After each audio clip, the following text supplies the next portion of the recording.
నమస్కారం ఈటీవీ 360కి స్వాగతం. ముందుగా ప్రధానాంశాలు.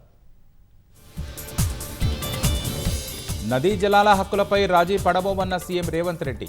బనకచర్ల రాజకొండు రాజేసింది కేసీఆర్ఏనని మండిపాటు. రేవంత్ రెడ్డి చెప్పిన అబద్ధాలనే మళ్లీ వల్లవేశారన్న బీఆర్ఎస్. అపెక్స్ కౌన్సిల్ ఏర్పాటుకు ఎందుకు డిమాండ్ చేయడం లేదని ప్రశ్న. జూరాల జలాశయం దిగువన కొత్త వంతెన నిర్మాణం. 121 కోట్లతో పరిపాలన అనుమతులు మంజూరు చేసిన సర్కార్. సిగాచి దుర్ఘటనలో ఇంకా లభించని కొందరి ఆచూకీ. తమ వారు ఏమయ్యారోనని తల్లడిల్లుతున్న బాధిత కుటుంబాలు. బాధితులను నేరస్తుల్ని ఒకేలా చూడకూడదన్న జయశంకర్.